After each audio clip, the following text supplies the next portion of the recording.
समंदर में सबको है एक दिन जाना, समंदर सा दिल साथ लेकर के जाना। जमी पर तेरी जिंदगानी है जब तक, समंदर के जैसा हो तेरा तराना।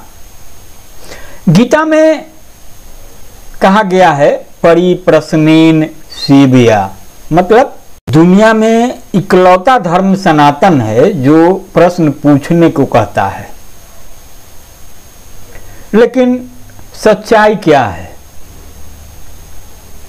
सच यह है कि आज धर्म लोगों को भीरू बना रहा है।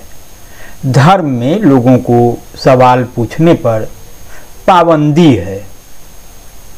आपने पिछले लोकसभा चुनाव परिणाम के बाद देखा होगा कि अयोध्या में सपा की जीत के बाद वहां के वोटरों को क्या कहा गया था।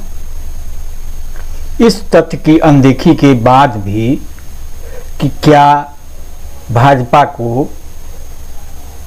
की पराजय की वजह बने तमाम मतदाता हिंदू नहीं थे, और भी बहुतेरे बातें हैं। बहरहाल आप सुनिए अमृता प्रीतम को। धर्म चिंतन की आत्मा होता है। आत्मा लोप हो गई। धर्म के नाम पर जिन स्थानों की स्थापना हुई वह दौलत के जोर से हुई, तलवार के जोर से हुई या अंधी श्रद्धा के जोर से हुई, पर आंखों वाले विश्वास के जोर से नहीं हुई। धर्म तो आंखों की रोशनी होता है और सदियों का दुखांत है कि धर्म के नाम पर इंसान से आंखों की बलि मांगी गई और चिंतन से तर्क शक्ति की बलि मांगी गई। एक वक्त जब राजा जनक से एक ऋषि ने कोई वरदान मांगने के लिए कहा, उस वक्त राजा जनक ने कहा, हे ऋषि, मुझे यही वरदान दीजिए कि मैं जब चाहूं मुझे आपसे प्रश्न पूछने का अधिकार हो। यह कितना बड़ा वरदान था कि जिज्ञासु को प्रश्न पूछने का अधिकार मिला। क्या आज किसी भी मजहब में किसी भी जिज्ञासु को प्रश्न पूछने का अधिकार है? यही हमारे समय का दुखांत है कि धर्म के नाम पर इंसान की तर्क शक्ति से जवान की बलि मांगी जाती है, विश्व की आंखों की बलि मांगी जाती है।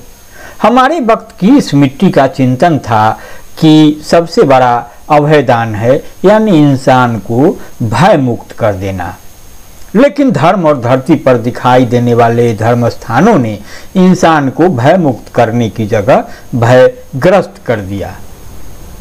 एक हमारी राबिया वसरी थी, जिसके बारे में कहा जाता है कि एक दिन वह एक हाथ में जलती हुई मशाल लेकर और दूसरे हाथ में पानी की मटकी लेकर भागती हुई गांव-गांव से गुजर रही थी कि बहुत से लोग इकट्ठा हो गए। पूछने लगे, राबिया यह क्या कर रही है? कहते हैं उस वक्त राबिया ने कहा, मेरे लाखों लोग हैं जिन्हें वहिष्ठ मतलब स्वर्ग का लालच देकर उनकी आत्मा को गुमराह किया जा रहा है और उन्हें दोजख यानी नरक का खौफ देकर उनकी आने वाली नस्लों को भी खौफजदा किया जा रहा है। मैं इस आग से बहिष्ठ को जलाने जा रही हूं और इस पानी में दोजख को डुबाने जा रही हूं।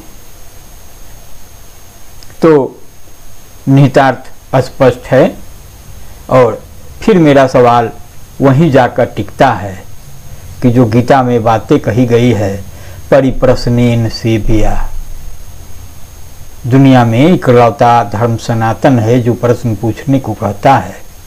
लेकिन क्या आज सनातन की यही सच्चाई है? अगर नहीं तो फिर कैसा सनातन? किसका सनातन? किस बात का सनातन? सुनेंगे, गुनेंगे, संजीदगी से प्रतिक्रिया भी देंगे, लाइक करेंगे, शेयर करेंगे। नमस्कार।